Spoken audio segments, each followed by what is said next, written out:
Fallout 4. Whether you think that its density of places of interest and its mechanics brought new life into a dated franchise, or the dumbed-down social options and streamlining of convoluted systems were a step backwards for a beloved series, we can all agree that it's still better than what came after.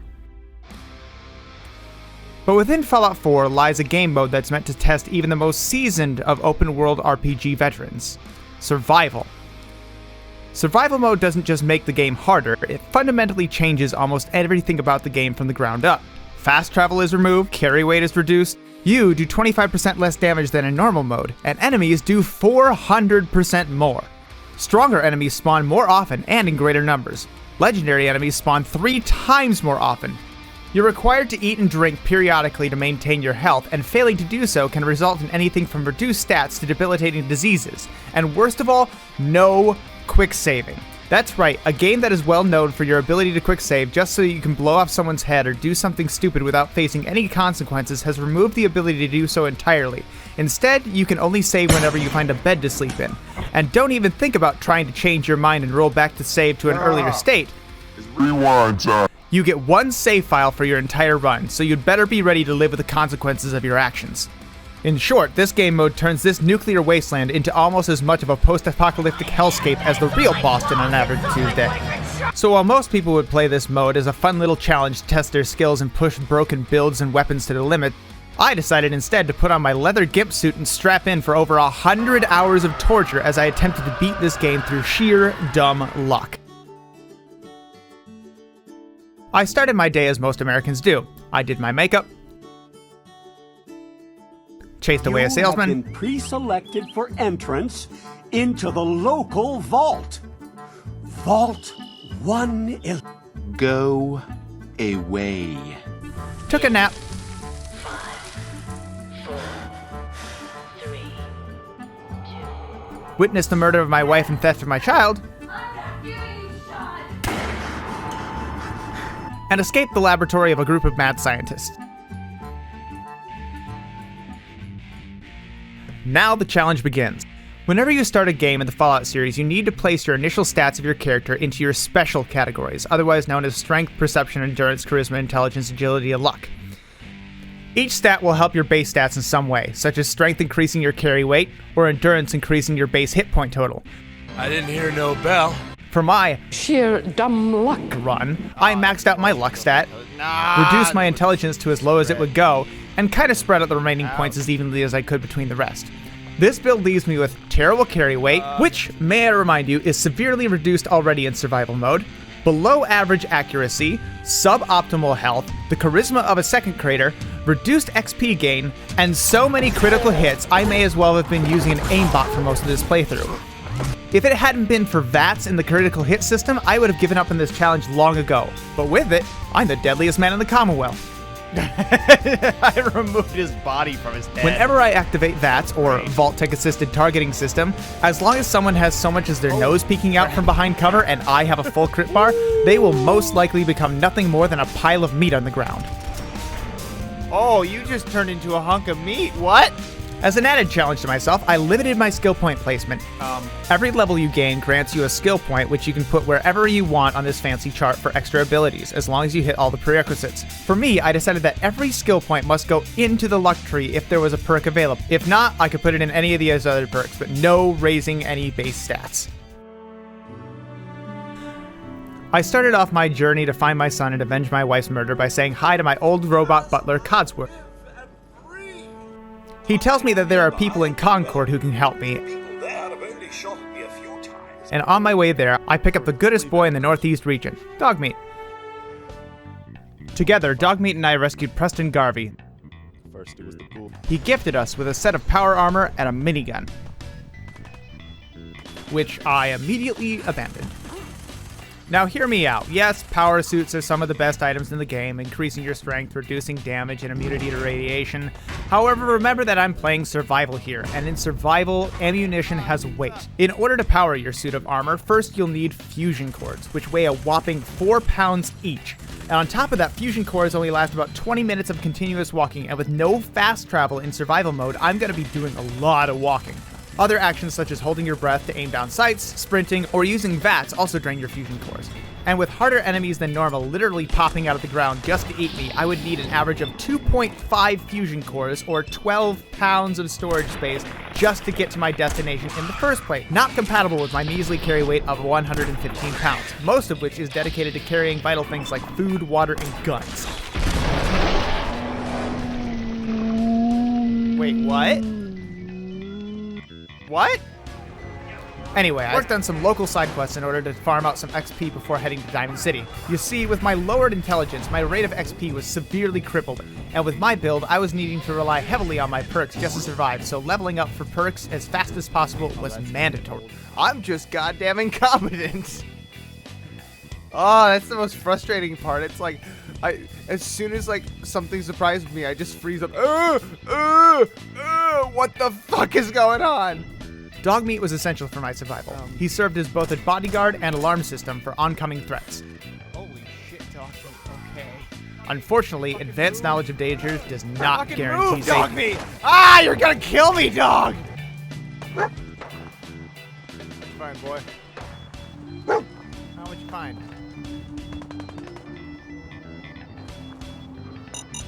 Ah! Why are you trying to kill me? What the hell, dog? Progress was steady, but slow. Points of interest that would take 10 minutes to clear normally were taking upwards of an hour. Oh! Holy crap, that really hurt. That really hurt. I don't like that. Eventually, I cobbled together enough weapon parts and armor taken from the corpses of my enemies to feel safe venturing into the big city. For the most part, the journey was uneventful, aside from a small mishap with the Diamond City security. Oh, jeez. No. It was a misunderstanding. It was a stray bullet. I did a bit of shopping around in Diamond City, hoping to find a better weapon, but failing to do that, I decided to go on a few more quests before moving on with the main quest. This, it would turn out, would be a huge mistake. Yes, I did find items that were better than what I already had. What I did not count on was highly aggressive enemies that would one-shot me on sight while I was just minding my own business. What? Glitching into the map, causing me to lose an hour of progress and corrupting the video footage. You stop that. And this bridge. This bridge is trapped with mines, explosive tanks, and cars. Failure to walk carefully across it will result in instant death. So, in order to prevent myself from forgetting in the future, I opted to take care of the problem now. This was a huge mistake. What I was expecting was an explosion. What I wasn't expecting was for most of the explosives to fly into the water and explode, sending so many water particles into the air that it rendered my game unplayable. I look that way. Oh no. Oh no.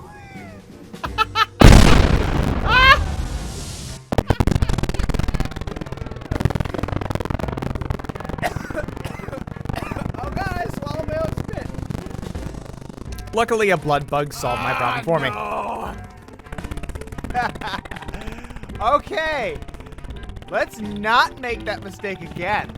Returning to the bridge, things were, different this time. Oh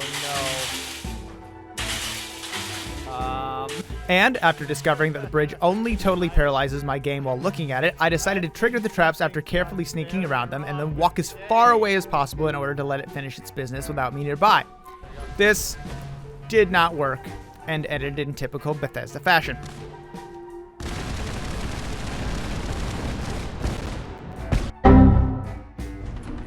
Coming to the bridge for a third time, I elected to use my big wrinkly brain to sneak around the traps and not trigger them, instead deciding to never approach the bridge again and instead take the long way around should I ever need to cross this bridge again.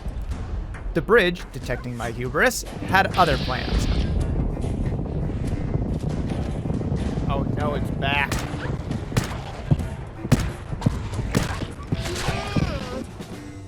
Oh no, it's back. What exploded you? I need to find a mattress ASAP. Luckily, after a nap,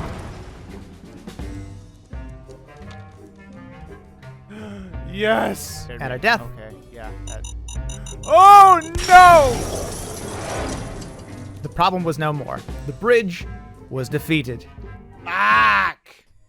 Eventually, I go to find Detective Nick Valentine, the only man who can find my son. With the help of Nick, Dogmeat, and now Piper, bonk, I eventually track down the murderer of my wife and kidnapper of my son, Kellogg.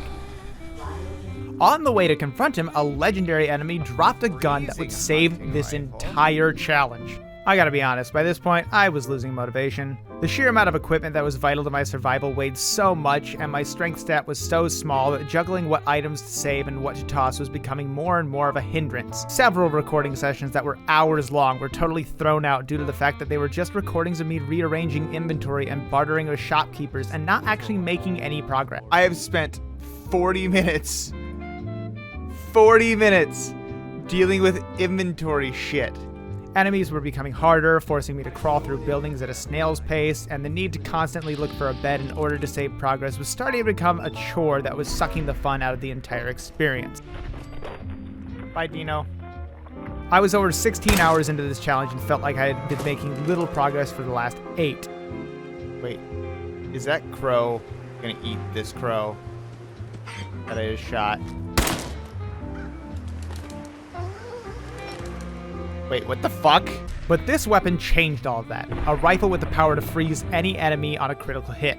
And with my supercharged crit bar and perks that kept it full at basically all times, any enemy that got in my way would be stopped dead in their tracks. Oh! I turned him into a ghost.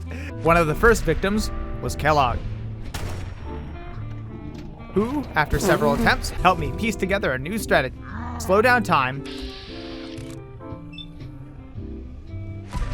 freeze my enemy with my rifle, and hit them with everything I've got before they have the chance to even react. Oh, that was so worth the 29 deaths. Taking Kellogg's brain with me, I went to see Paladin Dance because his intro mission gives you 2 fantastic weapons. The Junk Jet, a vacuum-powered gun that launches garbage at high speeds, and Righteous Authority, a powerful laser rifle. And with my new freezing rifle, I was feeling confident in my ability to survive. There we go. And, using a spiffing exploit to take advantage of Dance's invincibility during this mission, I cobbled together a fabulous Institute rifle that I almost immediately threw away because it wasn't as good as I thought it would be. And after joining the Brotherhood of Steel and a small incident involving Piper and a legendary super mutant, I brought on Paladin Dance as my new companion. Oh my god. You must hate these mutants as much as Oh I my god. Paladin Dance, you scared the shit out of me.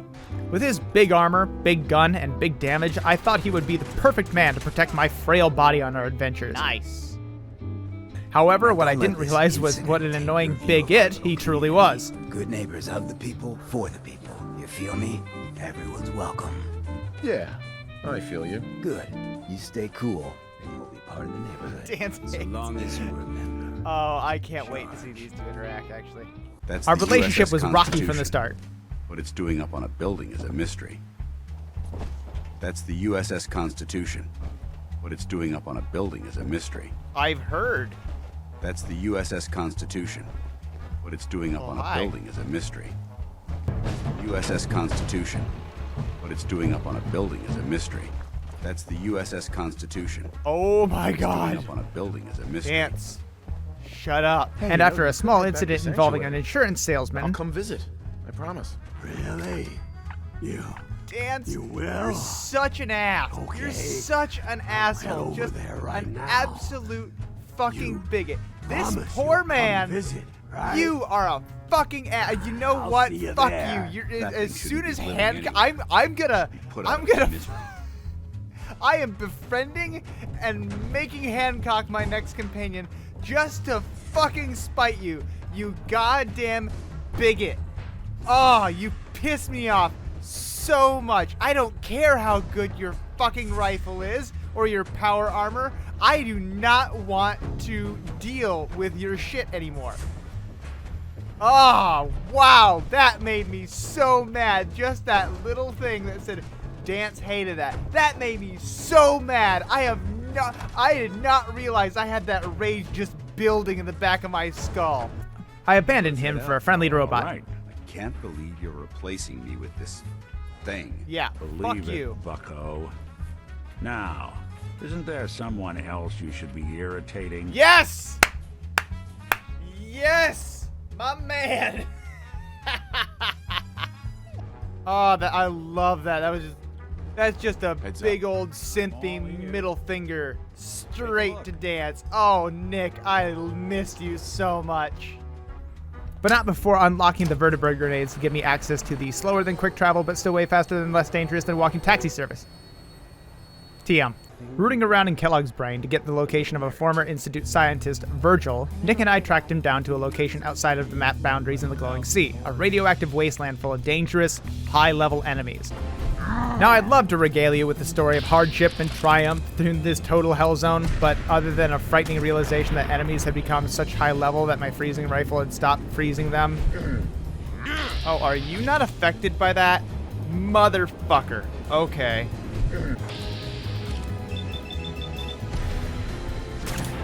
Critical strikes! Critical strikes! Go faster! Ah! Ah! Ah!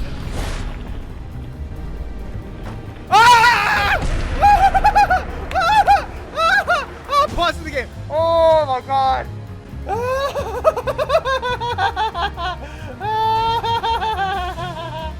Oh, that was not fun.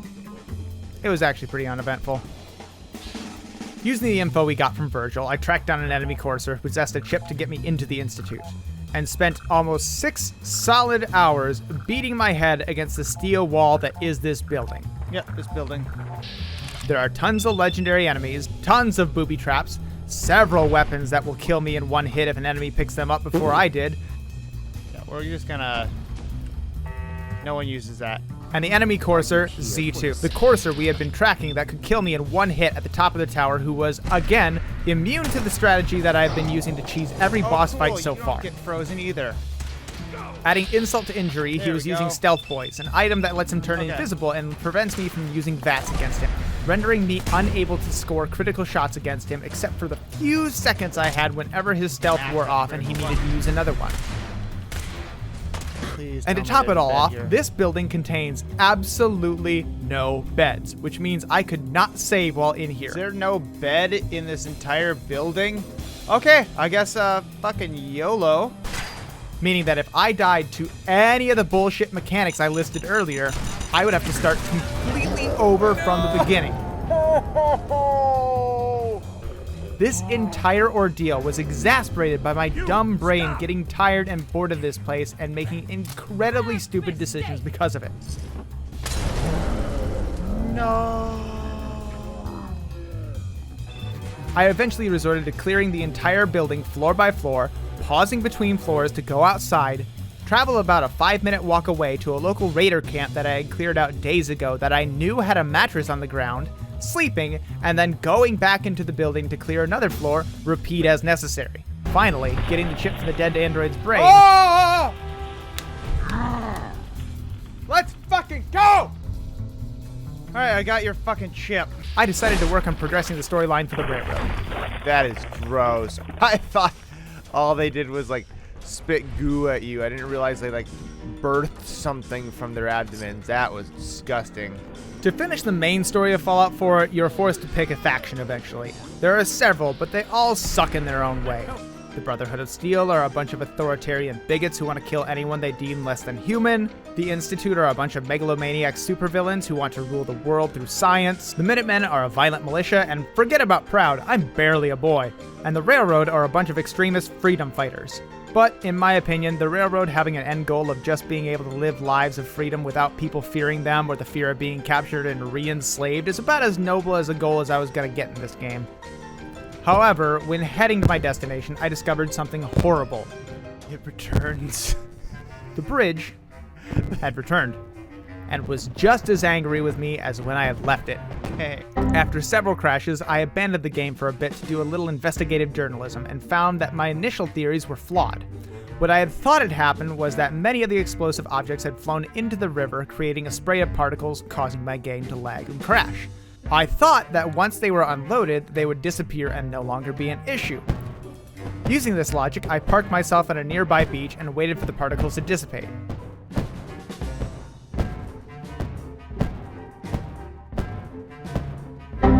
This did not work. Turns out what was actually happening was a bug in the PC version of the game, which Bethesda has known about for years, where gas cans will infinitely explode and cause severe lag. Now, just one gas can had the capability to cripple a game. This bridge contains about a dozen, all exploding, all trying to kill my computer. I had avoided the bridge until this point, but many of my story quests were beginning to take me to nearby areas, and with no idea of how far away I would need to stay away from the bridge in order to prevent crashing and losing progress, I searched for a better alternative. I could use console commands, but that would require me to leave survival mode to even have access to them, and these weren't guaranteed to work. On top of that, some people reported that they were unable to properly reinstate survival mode and even corrupted their game while attempting to fix this issue. Was this it? Was this the end? Do I give up and let the bridge win? No! Using forbidden arts known only to the most ancient Google Fu masters, I continued my search. After almost a week of sacrificing bits and pieces of my soul to the alphabet gods, I found my answer. Buried in a Reddit thread with less than 30 upvotes, linked to a video on YouTube with less than 200 views, I found a savior by the name of Jextreme24 who had made a mod to disable gas canister explosions. Sure, it was nothing complicated and basically the same as console commands, but there was zero risk of my progress, and it worked without a problem. In fact, it worked so well, I didn't even realize that it had until I accidentally stumbled onto the bridge while looking for a bed. Alright. Oh my god. It's the bridge! The mod worked! The mod worked! Thank you, sir! Thank you! Thank you so much! Oh my god! Oh my god! Oh my god! This has been a cancer on my map. I have not been able to approach this since it got set off. Thank you, sir! Oh! Oh! Oh, Bethesda, why can't you fix your fucking game and have to rely on community members to fix it for you? God, you're such idiots. The beast was defeated, and I could continue on my journey. So I walked the Freedom Trail and discovered the railroad's secret hideout. By the way, guys, maybe don't make your password the name of your organization. Just saying. I met up with Deacon and cleared out the old railroad hideout and officially joined the railroad. Welcome to the railroad, Agent. Tinker Tom helped me decode the chip I got from Z2's head. Let's have the circuit analyzer take a crack at you. I took a taxi back to Virgil to get the plans for a teleporter into the Institute. Came up with some schematics for you. Wasn't easy. These hands are ridiculous. Fine motor skills have gone to shit. And spent the next several days scavenging for enough stuff to build it. At this point, I was no longer actively doing side quests. I was just kind of bouncing around the map, going from MSQ point to MSQ point, and stopping into side quests if they happened to be in my way. This turned out to be both a great and terrible strategy. The fact that I was clearing out all these points of interest meant the map was actually becoming safer. Usually on normal modes, enemies respawn after 20 in-game days. In survival, that time is increased to 80, which means that even though I was sleeping for a couple hours at every chance I could get, as long as I stayed in the areas that I had already cleared, my chances of dying were pretty slim. However, as I cleared these areas, I was leveling up, and it seemed that about every 5 levels, the difficulty of the enemies that would spawn would jump by a considerable degree. So, while I wasn't wandering into raider camps and having to completely clear them out before moving on, there was still the chance of random encounters, and with my high level, these enemies were getting increasingly difficult to deal with. Thankfully, with my big brain maneuver of mashing the VATS button as fast as I could while exploring the wastes, I would usually see them before they saw me, making them quite easy to sneak around. However, this is where survival mode really tested my patience. Building and powering a teleporter required a whole bunch of resources, as well as a couple very specific components. Many of these components and items were very large and very heavy. Henemy? What's a henemy? Many of these components and items were very large and very heavy, and my scrawny, low-strength body was already near encumbered with the vital things like food, water, drugs, guns, and armor that were necessary to my survival. This forced me to make several trips back and forth to my building site after scavenging for parts at another location of the map. After 3 whole recording sessions, almost a full 9 hours, I was finally able to teleport into the Institute. The entire process, as well as the next 3 hours of footage, was lost due to Streamlabs' excellent "I'm gonna just randomly focus on another window, so fuck you" technology. So I asked my wife, who has never played this game before, to draw a picture-perfect recreation of what happened using the audio that survived. There. Good enough. It's so shit. It's so shit. It's so stupid and dumb. Like, I was trying to make it look good, and I just can't be bothered to travel all the way across the Commonwealth to find 2 pieces of ceramic to make it look good. I just can't be asked. I've been working on this thing for like 4 recording sessions now, a total of at least 6 hours, and it's just been shit the entire time. So stand still. You gotta lock in all those molecules of yours. Hopefully we won't miss any. There's only, 60 trillion of them. All right, feeding our baby some juice. What an entrance! I have hated that thing the entire gameplay. I have hated that clown orgasm noise, but it was all worth it for that one moment. Oh my god, that was great. Oh my, like, that made my day. Now here's where this playthrough is going to get a little spoilery, but Fallout 4 has been out for, what, 3, 4, 7 years? Oh, why am I old? Anyway, I'm going to be as vague as possible, but if you're worried about spoilers, suck it up. Turns out my captured son isn't so captured, but instead an old man running the Institute. He lured me into killing Kellogg using a fake child version of it in order to lead me into the Institute so I could join him. Kind of a strange plot point in my opinion. He was literally like, what, a month old when he was captured? The Institute could have just given him to another couple of scientists and said, "These are your parents," and none of this would have happened. I would have just been wandering the waste looking for a son who never knew that I was his father, and he would have been blissfully unaware that he was adopted, and none of this would have happened. But, great job, writers. Oh, no. Hacking into one of the Institute computers using a holotape given to me by Tinker Tom, I came into contact with a sympathetic citizen at a synth who had been helping synths escape their lives of slavery underground. Bye. They had a group of synths ready for escape, but Desdemona decided that there would never be a better chance to free all the synths of the Institute at once. We staged a cave-in to bury some of the synths alive so they could manufacture weapons in secret. Meanwhile, I spent my time playing the part of a simple Institute pawn. I recaptured a rogue synth who had taken over a local raider gang. B592, initialize factory reset, authorization Gamma 71 Epsilon. What? You okay? Did my best Benedict Arnold impression at the Battle of Bunker Hill, killing Brotherhood soldiers while accidentally getting an Institute courser caught in friendly fire. Shot a bunch of Minutemen in order to kidnap a scientist. I'd rather not do this, but it looks like it's the only way I can do it. Appreciate your help with the situation outside. And broadcast a message proclaiming the Institute's dominion over the Commonwealth. Now, it may seem like I skipped over a whole lot of stuff, but you're really not missing much. These were all pretty basic run in, run out, kill X, retrieve Y missions. If you've done one, you've done them all. That's going over the edge. Bye-bye. Bye-bye. The only real moments of note is this elevator of death that you're forced to stand in for an excruciating amount of time and hope you don't get one-shotted by legendary enemies. Yeah. Fuck, this is hard. This is so fucking hard. Oh, I might have to go get some power armor for this. And the time I had an existential crisis after realizing what I had just done.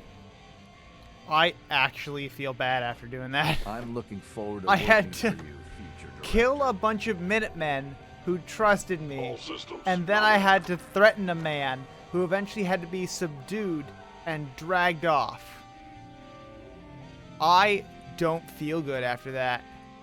Like, I know it's just a video game, but my conscience is like, why'd you do that? You were just such a bastard there. You're an asshole. I'm such a goody two-shoes. This is why ever play Renegade. My crowning moment of being a mole in the Institute came when it came time for me to activate the nuclear reactor that would power the Institute for the next 1,000 years. It was also here that I made my biggest dumb, stupid, smooth brain, silly, idiot mistake that I have ever made in this game. There. Did you see it? I'll play it again in slow motion this time.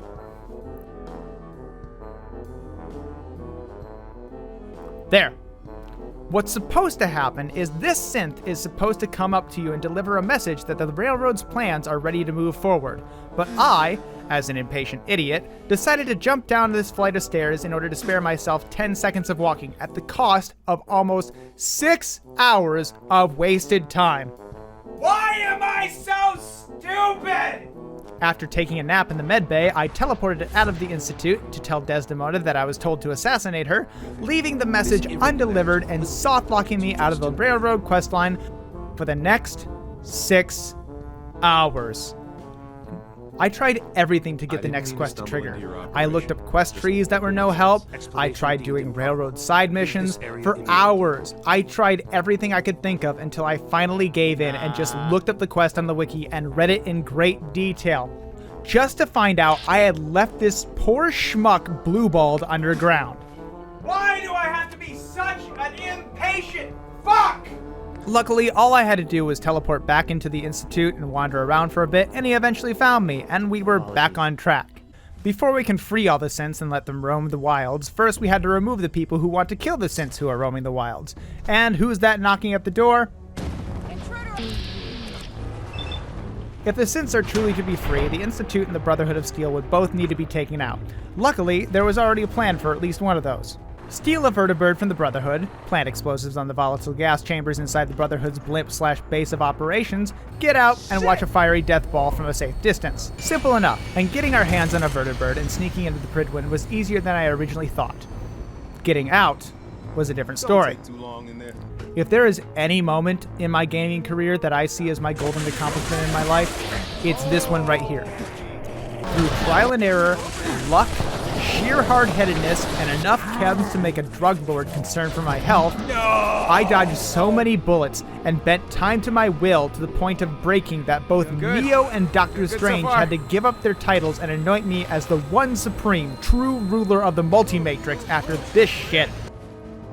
We do jet, and immediately out.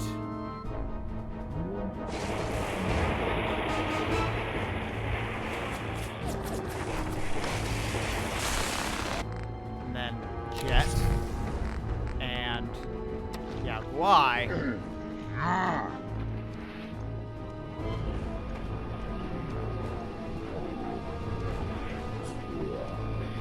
Doing good.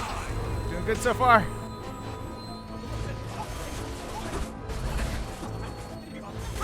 Can't see anything.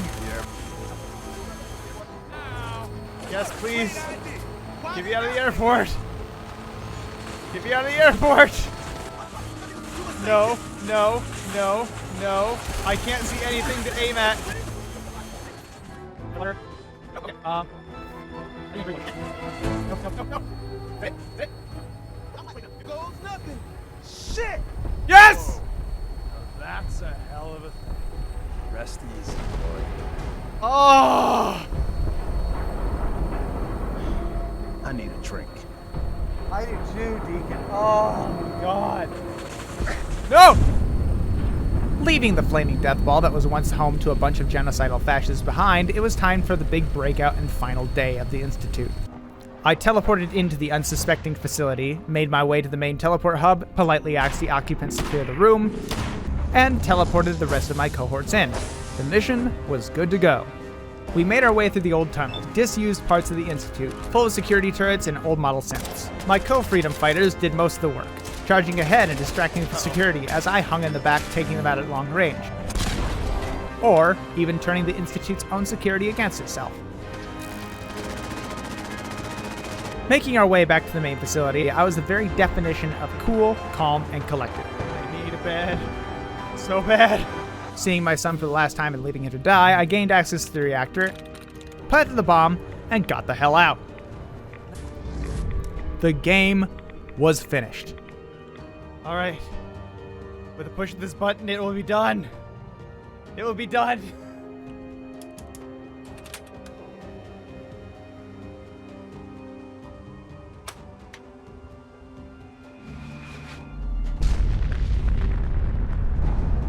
It's finished.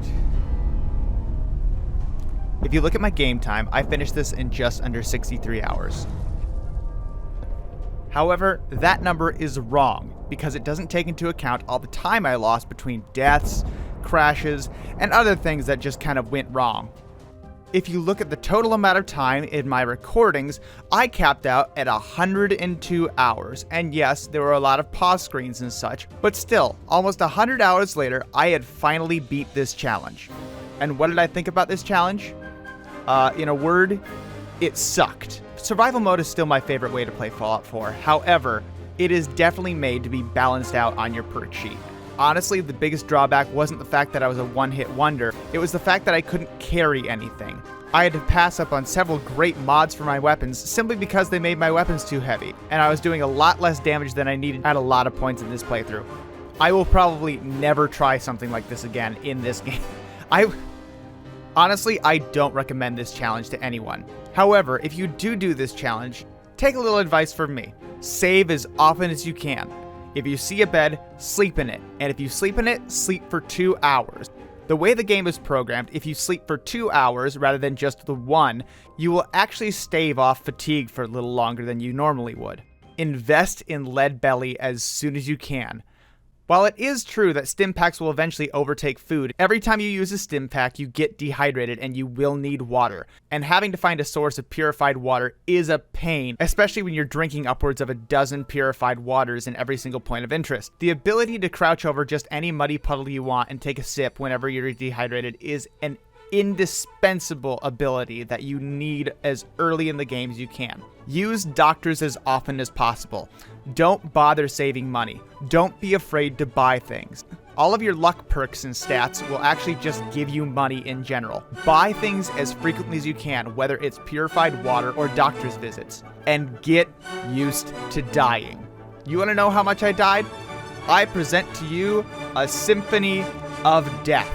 Oh, Jesus Christ. No! No! No! Oh! Ow.